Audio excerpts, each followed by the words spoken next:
할렐루야. 아멘.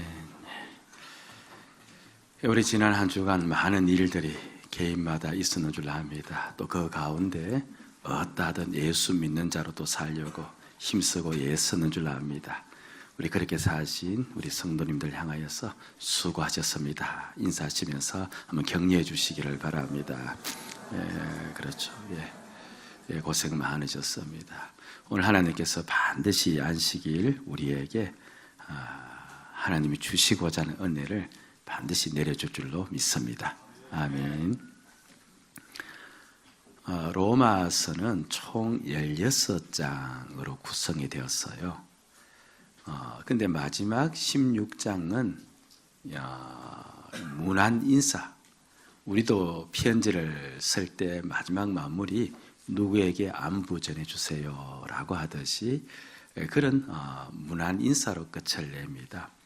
그렇다면 실질적으로 이 로마 교회에 보내는 내용은 몇 장에서 끝이 나는 거죠?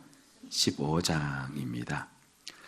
14장, 15장은 로마 교회에서 일어난 문제를 다루어요. 그것도 하나의 문제를 다룹니다. 자, 보세요. 한 문제를 2장에 걸쳐 그것도 말미에 다루었다 하면 그 문제는 그냥 넘어갈 수 있는 문제는 결코 아니다. 반드시 해결해야 될 문제다는 것을 느낄 수가 있죠.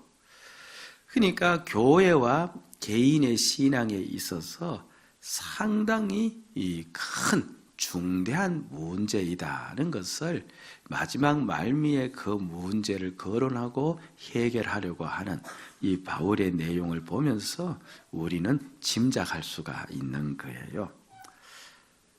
교회와 개인의 신앙에 있어서 너무나 큰 문제이다, 그렇게 이야기를 하니까 아니 그럼 그 교회에 무슨 큰 횡령이라도 있었냐, 아니면 서로 다투다 폭행하면서 어떤 그런 불상사가 일어났냐, 아니면 그것도 아니면 이단이라도 들어와서 교회를 휘젓고 다니고 있느냐, 도대체 어떤 문제이길래 이렇게 마지막 말미에 꼭 반드시 해결하려고만 할까, 그런 이제 생각이 우리에게 들죠.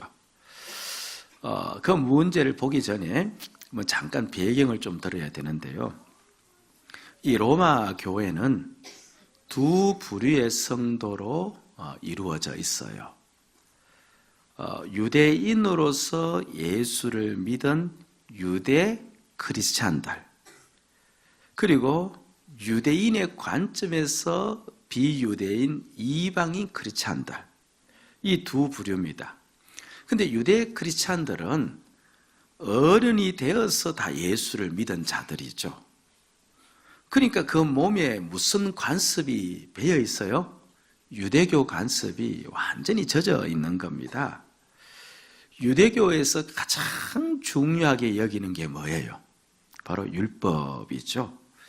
율법 중에서도요, 이 부정한 것과 접촉하지 말 것을 유난히 강조를 해요. 왜냐하면 그 부정한 것과 접촉하면 나도 어떻게 되어지니까?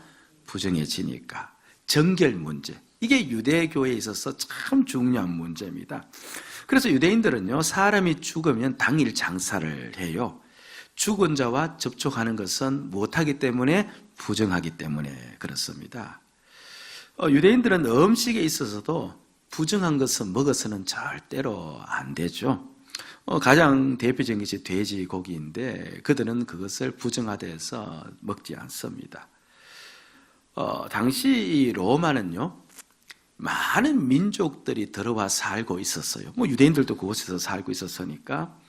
근데 로마가 한 정책 중에서 두드러지게 이제 다른 정복 국가들이 한 것과 다른 것이 하나가 있었는데, 바로 각 민족의 종교를 허용을 해준 거예요.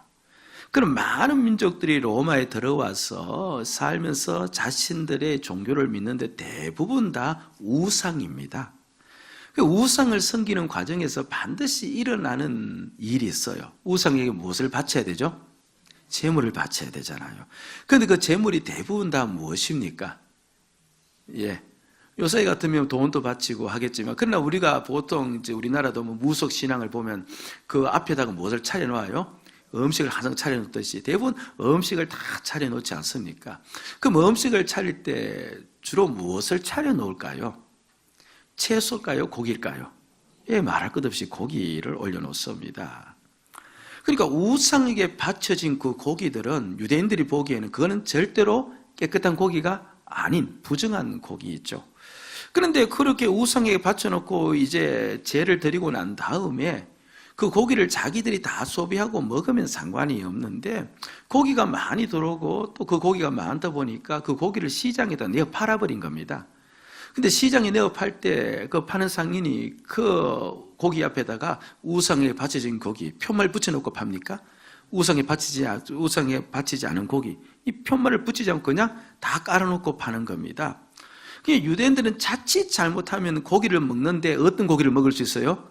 우상에 바쳐진 고기를 먹을 수가 있는데, 그럼 자기들이 어떻게 되어집니까? 부정해지잖아요. 그럼 부정해지지 않으려면 가장 좋은 방법은 무엇입니까? 그렇죠. 안 먹으면 되는 거예요. 어차피 편말이 없으니까 이게 무엇이 우상에 바쳐진 고기인지 아닌지를 모르니까 최선의 방법은 안 먹으면 되는 겁니다. 그래서 유대 크리스찬들은 로마에 있으면서 고기를 먹지 않았어요. 정결해지기 위해서. 그런데 반면 이방인 크리스찬들은, 아니 우리가 예수를 믿었으면 이제 새 사람이 되지 않았느냐, 옛 관습 거기에 매여 있을 필요가 뭐냐, 하나님이 우리에게 주신 음식 해로운 것만 아니면 전부 다 감사하며 먹으면 된다. 맞아요, 틀려요? 맞죠. 옛 관습 그곳에서 떠나야 된다. 이제 새로운 사람 되었으니까 이제 새로운 관습 가지고 우리가 살아야 된다 하면서 모든 고기를 전부 다 이제 먹는 겁니다. 이게 이제 별것 아닌 것 같은데요. 지금도 마찬가지인데 교회에서 가장 많은 일들 중에 하나가 뭐예요? 먹는 거예요. 그렇잖아요. 모이면 뭐예요? 먹잖아요. 그렇죠. 예. 이 예배도 끝나면 또 점심을 또 우리가 기다리고 먹고, 이 먹는 게 참 중요한데 그 당시에는 이 먹는 게 지금보다 더 중요한 거였어요. 왜 그런 거니까 예배를 하기 전에 우리가 그들이 모여서 먼저 가지고 온, 각각 이제 가지고 온, 교회는 식당이 그 당시에 없었으니까 자신들이 가지고 온 음식을 함께 풀어놓고 먹었습니다. 왜 그런 거니까 그들이 한 몸, 한 식구라는 것을 무엇을 통해서 나타내려고 하는 거예요? 바로 같이 음식을 먹는 것으로서. 우리도 한 상에 둘러서 먹으면 우리는 뭡니까? 한 식구라고 하잖아요. 그렇게 한 가족 한 몸임을 음식을 함께 먹음으로 드러내는 일이었어요. 그러니까 그게 얼마나 중요한 일이에요. 그래서 예배하기 전에 그렇게 다 같이 모여서 먼저 음식을 먹는데, 그런데 한쪽에는 뭐만 사와요? 뭐만 가지고 와요? 채소만 가지고, 한쪽은 뭡니까? 고기를 가지고 오는 겁니다. 그럼 어울려서 먹을 수가 없는 겁니다. 가능하지가 않겠죠. 그리고 이 가정하는 건데, 교회의 행사를 위해서 무슨 음식을 하려 치면 이건 이만저만한 문제가 아닙니다. 한쪽에는 뭐만 해야 돼요? 예? 채소 위주로 해야 되고, 한쪽은 뭡니까? 이 큰 날 무언가 좀 잔치를 차리려면 반드시 고기가 들어가야 되고, 이런 부딪힘이 이제 늘 일어나는 겁니다. 먹는 게 1년에 한 번이면 모르는데 매주일마다 먹어야 되잖아요. 그러다 보니까 이 먹는 문제가 상당히 심각한 문제입니다. 이제 음식을 자유롭게 먹는 이 이방인 크리스찬들의 관점에서 그 유대 크리스찬들을 바라보면서 이렇게 말할 수 있잖아요. 아니 이제 너희들이 유대교가 아니고 기독교, 예수를 믿으니까 그 옛 관습 버려야지. 아니 언제까지 그 관습 가지고 살아갔냐? 이미 십자가로 인해서 우리가 정결하게 되었다. 이제 음식 때문에 우리가 정결하게 되고 부정하게 되고 그러지는 않는다. 이미 예수님의 십자가로 정결하게 되었으니까 그냥 우리가 믿는 자로서 음식을 감사하게 여기며 먹으면 되지 않느냐. 너희들 그런데 왜 자꾸 그렇게 하느냐? 그러면서 여기까지만 하면 좋은데 이제를 하잖아요. 그렇게 믿음 생활해서 되겠냐? 믿음 생활 그렇게 해서 안 돼. 너희들 믿음이 잘못되었어.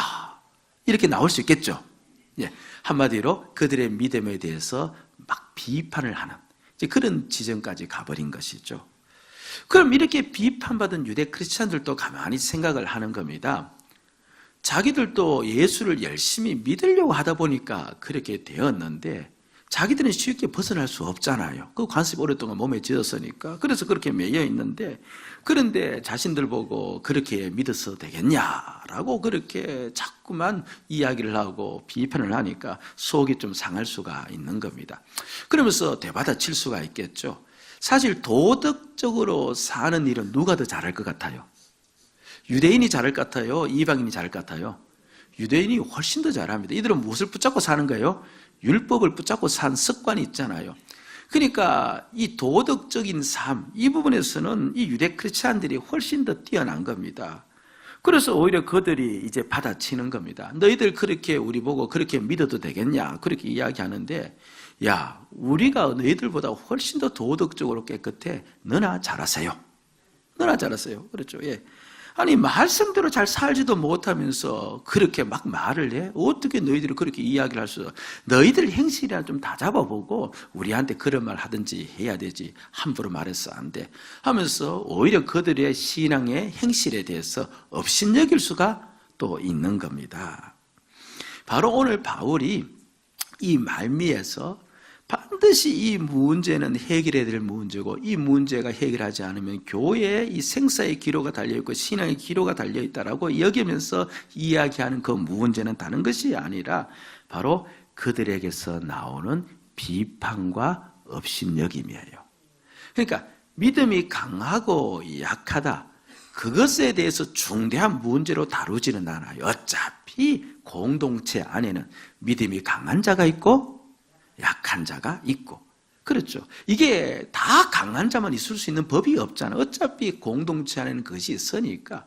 그런데 가장 큰 문제는, 이 반드시 해결될 문제는 그런 가운데 있는 너희들이 뭘 한다는 거예요? 비판하고 업신여긴다는 겁니다. 비판이라는 말 안에는 모독하는 것, 험담하는 것, 욕설과 막말하는 그 모든 것이 다 들어가 있는 것이죠. 이게 바로 교회와 개인의 신앙에 사활이 달린 문제이다라고 여기면서 이 두 장에 걸쳐서 그 문제를 짚고 해결하려고 지금 하고 있는 겁니다. 사실 예수를 믿으면 옛 습관을 벗어야 돼요. 그리고 주님을 중심으로 살아야 되는데, 이제 이렇게 사는 자들을 믿음이 강한 자라고 이야기를 해요. 오해하지 말 것은 믿음이 강하다고 믿음이 좋다는 말은 아니에요. 나중에 말씀드리겠지만, 그런데 여전히 우리가 예수를 믿으면서 유대 크리스찬들처럼 옛 습관에 사로잡혀 살아갈 때가 참 많이 있어요. 그래서 교회는 언제나 그런 자들과 함께 살면서 오늘 이 말씀에서 나오는 그 교회, 로마 교회처럼 우리들에게도 그런 문제가 늘 일어납니다. 예를 들면 이렇죠. 예수 믿기 전에 친구 관계를 유난히 중요하게 여긴 자가 예수를 믿었어요. 그럼 믿고 나서도 친구 관계가 여전히 그에게는 중요한 문제이죠. 예를 들면 세일 목자가 이제 전화를 다 해서 우리 다음 주 화요일 날 세일 모임 하도록 하십시다. 그래서 모든 세일 식구들이 전부 다 동의를 하고 그렇게 했는데, 그런데 화요일이 다가오는 월요일쯤 갑자기 이 친구에게, 그렇죠, 이 친구에서 전화가 온 겁니다. 아이고 목자님, 내가 꼭 참석하려고 했는데 친구 한 명이 급히 나를 보자고 하네요. 그래서 제가 부득불 그 친구를 만나러 가야 되겠습니다 하면서 쪼르르 만나러 가버리는 겁니다. 아니, 그 전에 분명히 시간까지 약속 다 해놓고, 그리고 세일 목자는 그 사람들의 시간에 맞춰주기 위해서 가족 행사도 딜하고 자신의 중요한 일도 딜하고 자녀 때문에 학교 가야 될 일도 딜하고 그 시간에 맞춰서 자신은 다 희생하고 그 시간에 맞춰 놓았는데, 그런데 이 세일 식구는 친구 만나러 가야 된다면서 쪼르르 달려가 버리고, 그러면 세일 목자에게 어떤 마음이 들어요? 뭐 그럴 수 있지라고 하면 좋은데, 근데 그런 일이 한 번 반복되고 두 번 반복되고 세 번 반복되어지면 그 입에서 비판할 수 있을까요, 없을까요? 있죠. 아니 어떻게 이럴 수가 있느냐. 한 번도 아니고 두 번도 아니고 계속 약속하고 어기고 친구가 아무리 중요해도 그렇지 아니 미리 약속을 다 해놨으면 그 약속에 맞추어서 그래도 우리가 예수를 믿으면 믿는 자답게 새 몸을 중요시하면서 이렇게 와야지 아니 어떻게 정해놓고도 그렇게 할 수 있냐 하면서 나름대로 이렇게 비판할 수가 있죠. 이렇게 비판하면 그 비판 듣는 친구는 또 가만히 있습니까? 그렇죠? 아니 친구 관계도 함부로 소홀히 하는 그런 그 신앙생활이 어딨냐 하면서 또 그렇게 오히려 업신여기며 또 이야기할 수가 있는 겁니다. 얼마나 이런 일들이 많은지 몰라요. 새 가족이 왔어요. 은혜 받지 않습니까? 새 가족이 와서 은혜 받으면 이제 그 다음에 일어날 일이 뭐냐니까 어떻게든 순종하려고 애를 써요.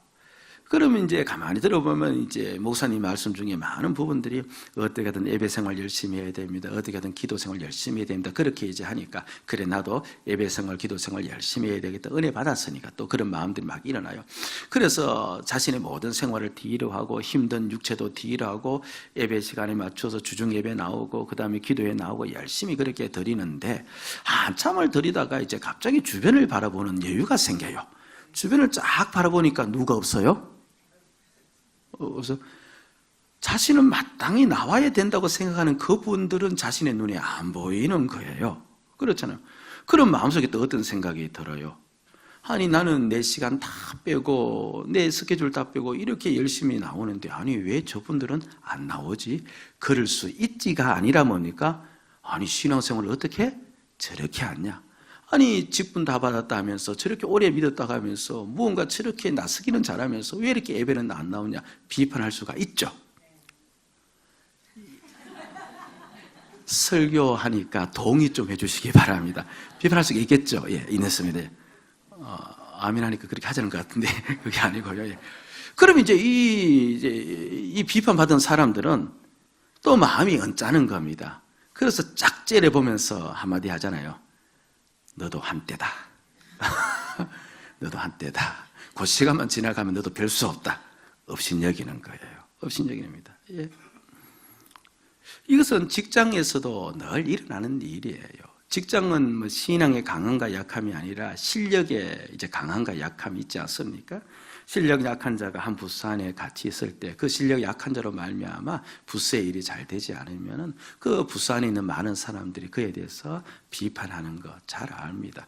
또 그렇게 비판받는 자들은 또 모여서 나름대로 그들도 할 말이 있는 겁니다. 자신을 비판한 자들에 대해서 그렇죠. 또 그들에 대해서 업신여기는 말을 하고 그들에 대해서 또 흉을 보는 그런 일들이 있다는 것 우리가 잘 알고 있죠. 예. 그런데 이 문제 보세요. 온 세상, 온 조직, 온 공동체 안에 비판 없고 험담 없고 업신여기는 것 없는 공동체 있어요, 없어요? 없어요. 다 있어요. 있습니다. 예? 이 일상화된, 한편으로 보면 이 일상화된 이 문제가 아니 그게 뭐 교회와 성도의 신앙에 사활이 걸려서 두 장에나 걸쳐서 바울 사도가 그렇게 이야기할까? 아니 그것이 교회에만 특별히 있다면 모를까? 어디 가서 누굴 만나도 전부 다 그렇게 살아가는 그 일들을 뭐 이렇게 크게 부각시켜서 그게 중대한 문제라고 그것 때문에 교회가 무너질 것처럼 그렇게 이야기를 할까? 왜 그렇게 이야기할까? 그 이유가 있는 거예요. 두 가지 큰 이유가 있는데 첫째는요, 바로 그렇게 하면 죄가 교회와 성도를 지배를 할 수 있기 때문에 그런 거예요. 자, 보세요. 아까도 말씀드린 것처럼 사람 사는 곳에 비판 없는 곳 없어요. 그리고 업신여기는 곳 낮춰서 그렇죠. 멸시한 그런 같은 없는 곳이 없어요. 가정에도 그래야 안 그래요. 가정에도 식구들끼리 모여 앉아서 누군가를 또 그렇게 흉보고 비판하는 일들이 얼마나 많은지 몰라요. 제가 이 시간에 간절히 부탁드리고 오늘 이 시간 이후로부터 우리에게 하나님께서 큰 은혜를 주시고 깨달음을 주어서 우리에게 이와 같은 일들이 몸에서 사라지는 은총이 있을 수 있기를 제가 주의 이름으로 축복을 드립니다. 예. 근데 이 비판과 업신여김이 어디서 나오는 거냐 하면 사실은 누구 마음에 안 들어요. 내 마음에 안 드는 거예요. 누가 기준이에요? 자기가 기준이에요. 누가 중심이에요? 자기 중심이에요. 그러니까 한마디로 모세의 열매들이에요. 죄의 열매예요. 죄의 열매입니다. 여러분들, 어느 교회에 가니까 성도들이 모두 도둑놈이더라. 그런 교회 있어요? 예, 없어요. 뭐 어느 교회 가서 전부 다 도둑질해서 내 물건 잃어버릴까 싶어서 그 교회 못 가겠다. 그런 교회는 없잖아요.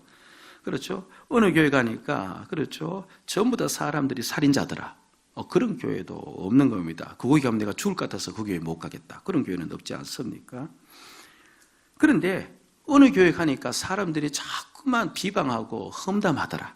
그런 교회는 있어요, 없어요? 있어요. 그래서 그런 말 듣기 싫어서 나 안 가겠다. 그런 교회는 얼마든지 있는 겁니다.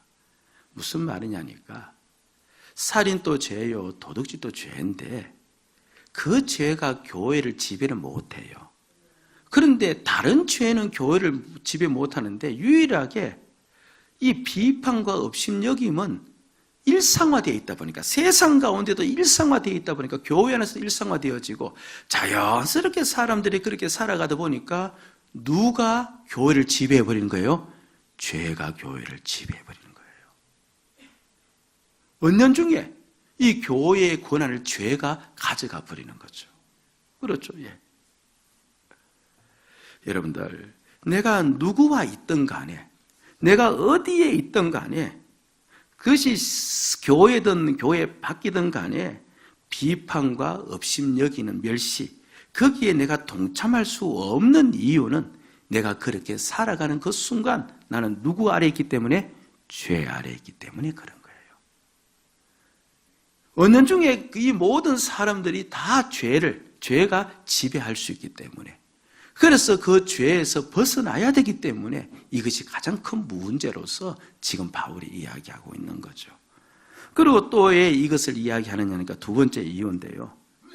교회와 성도를 무너뜨리는 가장 간단한 방법이기 때문에 그래요. 교회는 한 몸이에요. 한 가족이라 그렇게 이야기하죠. 나와 너를 분리시킬 수 있는 가장 간단한 방법이 뭡니까? 서로 흉보고 비판하면 끝이에요. 그렇잖아요. 성도는요, 그 몸에서 떨어져 버리면은 그 신앙은 다운이 곧장 되어져 버려요. 장작불이 있는데 아무리 장작불이 잘 타고 있어도 그 중에 장작개비 하나 꺼내어서, 불이 활활 붙은 장작개비 하나 꺼내어서 마른 바닥에 던져 놓으면 어떻게 됩니까? 계속 타요, 꺼져요? 계속 꺼져 버려요.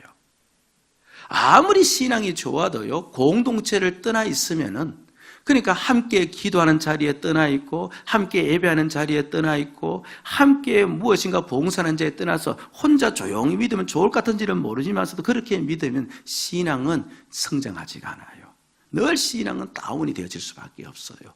그런데 서로 간에 비판과 업신여김이 있으면 함께 할 수가 없는 거예요. 그래서 교회를 무너뜨리는 가장 쉬운 방법은 살인도 아니고 도둑질도 아니에요. 서로 간에 뭘 하도록 만들면 됩니까? 비판하도록 만들면 되는데, 그런데 그것이 이제 온 땅에 충만하다 보니까, 일상화되다 보니 교회 안에서도 그것이 어느 정도 습관화되어 버린 거예요. 그러니까 교회가 한 몸, 한 식구가 될 수가 없는, 그러면서 자신의 신앙도 떨어져 가는, 신앙을 침체하도록 그렇게 만들어 버리는 겁니다. 예. 여러분들, 이제 제가 가정을 해보는 거죠. 누가 나에게 이제 전화를 하거나 누가 나의 앞에 와서 다른 성도를 판단하며 다른 성도를 이제 비판할 수 있지 않겠습니까? 그럼 이제 그 성도를 보면서 우리 마음에는 어떤 생각을 가져야 될까요? 아, 지금 저 성도는 무엇 아래 있구나? 죄 아래 있구나. 그걸 볼 수가 있어야 돼요. 교회 다니면요, 반드시 두 개의 눈이 떠야져야 돼요. 첫째는 죄에 대해서 눈이 떠야져야 되고, 둘째는 예수가 나의 주되심에 대해서 눈이 떠야져야 돼요. 여기에 눈이 떠야지지 않으면 예수를 온전히 못 믿어요. 자, 제가 다시 한번 물어볼게요. 누가 나에 대해서 흉을 보고, 누가 나에 대해서 그런 다른 사람에 대해서 막 이렇게 비판을 할 때, 그렇죠? 일러 바치는 거죠. 일러 바칠 때, 그 사람에 대한 말에 내 귀가 솔깃해지고, 그 소리를 계속 듣고 싶어서 그 사람을 부추기고, 그리고 또 들었던 말들을 내가 또 하고 싶어서 다른 사람이 하고, 그렇게 내가 살아갑니까? 아니면 아이고 저 사람 죄 아래 있구나 하는 거 생각하면서, 또 그 사람 죄 아래 있다 하면 그 사람 삐져서 도망가니까, 그렇죠, 그건 염두에 두면서 들으면서도 듣지 않으면서 그렇게 살아가고 있어요. 어느 쪽이에요? 예? 듣고 싶어서 귀가 솔깃해져서 그 쪽으로 계속 부추기는 쪽입니까? 아니면 그냥 저 사람 죄 아래 있다, 불쌍히 여겨 주옵소서, 그렇게 하면서 듣고 있어요. 아멘인 어느 쪽에 아멘인지요? 예, 이게 보여져야 돼요. 이게 보여지면 다 달라져요. 다 달라져요. 제가 이제 식구들로부터 자주 듣는 말이 하나 있어요. 가령 이제 동생이 잘못해서 이제 언니가 화를 내잖아요. 그럼 이제 제가 그 화를 내는 언니한테 이야기를 하죠. 얘 왜 그렇게 화냈냐. 이 말 안에는 화내지 않고도 얼마든지 일을 수습할 수 있는데 왜 화를 냈냐. 그렇게 이제 제가 이야기하죠. 그 가만히 밖에서 보면 제가 누구를 꾸짖고 있는 거예요? 동생을 꾸짖고 있는 게 아니고 언니를 꾸짖고 있는 거죠. 그럼 식구들이 이제 어떤 말을 하느냐니까, 아빠는 잘못한 애를 꾸짖어야지 왜 잘못을 꾸짖고 있는 애를 꾸짖느냐, 그렇게 나와요. 이게 이제 우리의 논리예요. 그렇죠. 잘못한 자는 마땅히 꾸짖음을 당해야 되고 나의 분을 맞아야 되고, 이게 논리인데, 그런데 우리는 자꾸만 누가 잘못했느냐를 따져요. 여러분, 그거 신앙생활하는 거 아니에요. 내가 죄 아래에 사느냐 아니면 내가 죄를 벗어난 삶을 사느냐, 이걸 늘 염두에 두셔야 돼요. 그 아이가 나에게 잘못했을지라도 다른 방법, 그렇죠, 내 안에서 일어난 분노와 그와 같은 성내물로서 해결하는 것이 아니고 다른 방법으로 해결해야 되는 거죠. 내가 죄 아래에서 죄의 문제를 해결하려고 하면 죄는 정폭이 되어져요. 오늘 우리 속에서 죄가 더욱더 횡행하는 까닭은요, 죄를 보면서 나 또한 죄로서 그 문제를 해결하려고 들어갔기 때문에 죄끼리 부딪히는데 어떻게 죄가 더 정폭이 안 되어요? 그러니까 죄가 더 승행을 해버렸다는 겁니다. 한번 이야기했던 것 같아요. 어느 한 교회가 이제 한국 교회의 초창기처럼 이제 금요 기도회를 이제 밤새워 하는 그런 철학 기도회로 바꿔야 되겠다 생각을 하고 이제 목사님께서 광고를 했죠. 옛날 전통이 너무 이제 아쉽고 그 전통을 살리고 싶어서 그래서 이제 광고를 하고 시작을 했는데, 대부분 이제 직장 생활을 하다 보니까, 그러니까 지금 금요 기도회는 오전 9시에서 11시 이제 12시 이 정도까지 하는데, 옛날에는 좀 늦게 모여서 밤새도록 기도하고 새벽 기도 끝나고 돌아갔잖아요. 이제 그 기도의 전통을 살리고 싶어서 목사님이 그렇게 우리가 다음 주부터 모여서 기도하자, 그렇게 이야기한 것이죠. 그렇게 해서 성도들이 다 모였습니다. 대부분 직장 생활을 하다 보니까, 그렇죠, 몸이 많이 피곤하고 힘든 가운데서도 순종하는 마음으로 모였죠. 그 자정이 넘어 1시, 2시쯤 되자 대부분이 기도하면서 다 졸았습니다. 어떤 사람은 코까지 골면서 이제 잠을 잤죠. 그런데 그 중에 한 사람은 졸지도 않고 열심히 이제 기도를 했습니다. 기도하는데 너무 조용해서 눈을 떠보니까 다 자고 있는 거예요. 장로님 또 주무시고 권사님 또 주무시고, 그 모습을 보고 이제 그 분이 그렇게 기도를 했다죠. 장로 집사 할 것 없이 다 저 모양이니 하나님 얼마나 민망하십니까? 그래서 하나님께서 이렇게 말씀하셨다죠. 아무개야, 그렇게 깨어서 남의 흉이나 볼 거면 너도서 자거라. 예, 너도서 자거라. 그렇죠. 기도보다 더 중요한 게 죄 아래에서 벗어나는 거예요. 벗어나는 겁니다. 여러분, 강한 신앙 참 좋아요. 한번 그렇죠, 주님의 말씀 붙잡고 살려고 순종하려고 그냥 그 일에 매진하는 것 얼마나 좋은지. 기도 시간 정해놓은 사람 있잖아요. 그러니까 강한 신앙들, 여러분들 우리는 3일 금식기도 하면 가슴이 막 떨리잖아요. 그러다가 일주일 금식기도 하면 우리는 그죠, 그냥 막 두려워요. 그런데 어떤 분 일주일 금식기도 하면 끝까지 밀고 나가요. 우리 하다가 포기도 막 하는데, 그분 어떤 분은 기도만 15일, 심지어 어떤 사람입니까? 40일까지 막 하는 사람이 있어요. 가끔. 대단한 거죠. 그럼 모든 걸 바치 정말 신앙이 강한 거예요. 그런데 여러분 아시네요? 강한 신앙이 좋은 신앙과 똑같지는 않다는 걸. 신앙은 좋은 신앙이 되어져야 돼요. 물론 강해야 되지만 좋은 신앙이 뭐냐? 자기가 주인이 아니고 예수님이 주이심을 믿고 주님의 시각으로 봐야 돼요. 주님의 시각으로 봐야 돼요. 여러분, 오늘 또 우리가 같은 공동체 안에서 또 가족 안에서 회사 안에서 그런 높낮이가 있는 신앙생활을 하고 또 그렇게 살아가다 보니까 다 흉볼거리 비판거리 업신여길거리가 얼마나 많이 있는지 모르지만서도 내 시각으로 보는 것이 아니라 누구 시각으로 보자는 거예요? 주님 시각으로 한번 보자는 거예요. 그러면 주님 시각으로 보니까 다 달라져요. 로마서 14장 8절 말씀입니다. 같이 한번 읽읍시다. 시작. 우리가 살아도 주를 위하여 살고 주를 위하여 죽나니 그러나 사나 죽으나 우리가 주의 것이로다. 보니까 아이고, 주님 시각으로 보니까 나도 누구의 것? 주님의 것. 지금 저 앞에 믿음이 약한 자, 그렇죠, 음식 저거 먹으면 죄질까 싶어서 벌벌 떨면서 음식도 먹지 못하는 그 사람, 왜 저렇게 예수 믿냐? 그 사람 또 누구의 것? 주님의 것이더라. 주님의 것이니까 그를 세우시는 분도 누구시다? 주님이 세우신다. 그래서 14장 4절에 그렇게 이야기를 하고 있죠. 시작. 남의 하인을 비판하는 너는 누구냐?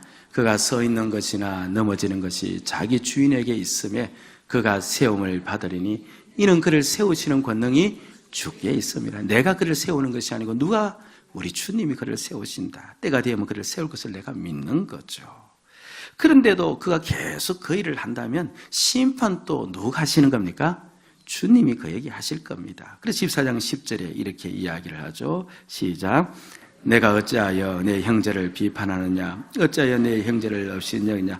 우리가 다 하나님의 심판대 앞에 설 것이다. 너가 심판하지 말아라. 하나님이 다 심판한다. 바꾸실 분도 하나님이시다. 다만 너가 그렇게 말을 하면 너 그 하는 말도 결국 하나님 앞에서 심판의 대상이 된다. 그 이야기를 11절에 해주고 있어요. 이렇게 기록되어 있죠. 같이 읽읍시다. 기록되었으되 주께서 이르시되 내가 살았노니 모든 무릎이 내게 꿇을 것이요 모든 혀가 하나님께 자백하리라 하였느니라. 내가 하는 모든 말들이 다 주님 앞에서 심판을 받으니까 너 말을 그렇게 해서는 안 된다라고 이야기하는 겁니다. 예. 어느 한 목사님의 설교집에서 읽은 이야기예요. 어느 목사님이 어려서부터 부모님이 다투시는 모습을 보고 자랐대요. 그래서 자신이 이제 결혼할 때 내 아내의 눈에는 눈물이 나오지 않게 하리라. 그 이제 결심을 굳게 하고 이제 결혼을 했는데 하고 나니까 또 잘 되어야 안 돼요. 또 그게 잘 안 되는 겁니다. 보면서 자랐기 때문에. 그래서 한 번은 이제 사모님하고 크게 다투었는데 가만히 생각해 보니까 목사님 자신이 잘못한 게 분명히 맞아요. 그래서 미안한 마음이 들어서 자존심 죽이고 사모님 앞에 가서 용서를 구했죠. 그러자 이 사모님이 바라라 떨면서 용서 못해요. 단칼에 거절을 하더랍니다. 제가 어떻게 당신을 용서할 수 있겠어요? 지난번에도 그랬고 이번에도 그랬는데 용서하면 다음에 또 그럴 거 아니에요. 이 사모님의 말이 비수가 되어서 목사님에게 꽂힌 겁니다. 다음날 목사님이 교회 가서 이제 기도를 하고 마음을 정리한 다음에 집으로 돌아왔죠. 그리고 사모님에게 물었대요. 여보, 당신 진짜 하나님을 믿어? 이 사모님은 이게 대답할 가치도 없는 질문을 하고 있잖아요. 그러니까 대답할 필요도 없으니까 대답하지 않고 있으니까 목사님이 계속 말하더랍니다. 하나님께서 10년 뒤에도 나를 이런 모습으로 놔두실까? 여보, 하나님을 믿고 나를 용서해 주구려. 그때 사모님의 눈에서 눈물이 활컥 쏟아졌답니다. 그리고 마음을 돌이켰대요. 사람을 보며 믿을 수 없지만 그의 주인 되시는 주님은 믿을 수 있으니 제가 주님을 믿겠습니다. 여러분들, 이거예요. 그를 불러주신 분도 주님이시고 그를 세우실 분도 주님이시고 심판하실 분도 주님이신 겁니다. 주님을 믿으면서 우리가 아가페 하셔야 돼요. 아멘. 아가페 하셔야 됩니다. 예수님이 나를 위해 자신을 준 아가페를 했기에 내가 영생 얻고 살아났잖아요. 사람과 교회와 가정과 내 신앙을 살리는 길은 아가페밖에 없어요. 아가페밖에 없습니다. 나는 죽었고 예수가 내 주가 된 자임을 믿고 주 안에서 우리가 어떻게든 살아가면 주님의 은혜로 모두를 살릴 겁니다. 교회든 가정이든 모두를 주님께서 살릴 수 있음을 믿습니다. 이 믿음을 가지시고 주님이 살리시는 이 은혜가 있으심을 믿으시면서 저와 여러분들이 믿음으로 주 안에서 성도를 안고 갈 수 있는 그 은혜가 있기를 주의 이름으로 축복을 드립니다. 아멘.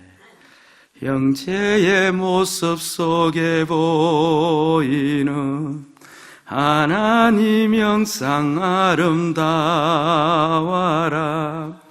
존귀한 주의 자녀 됐으니 사랑하며 섬기리. 한번 같이 해볼까요?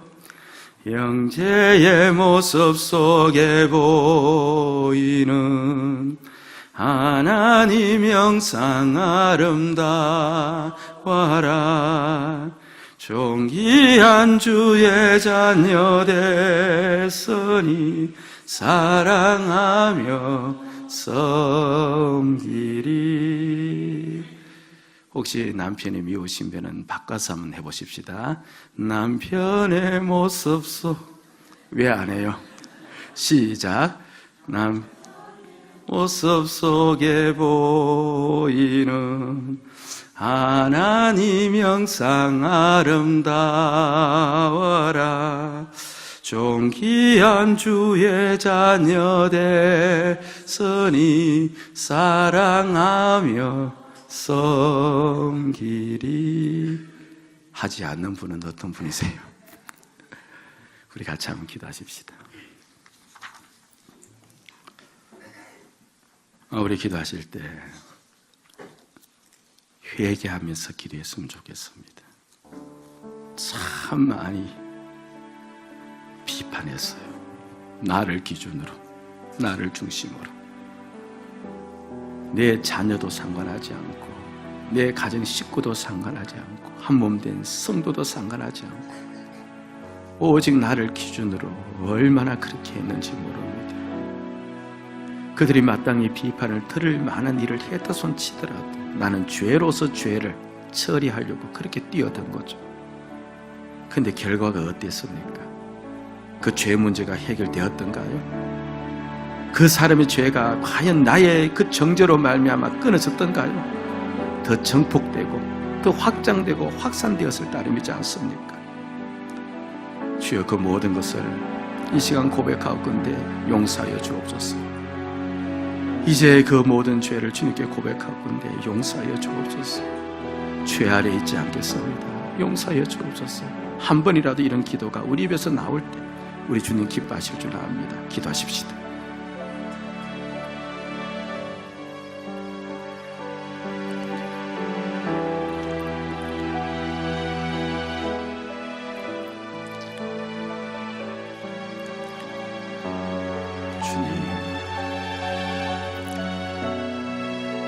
우리에게 용서의 은혜를 내려주시옵기를 원합니다.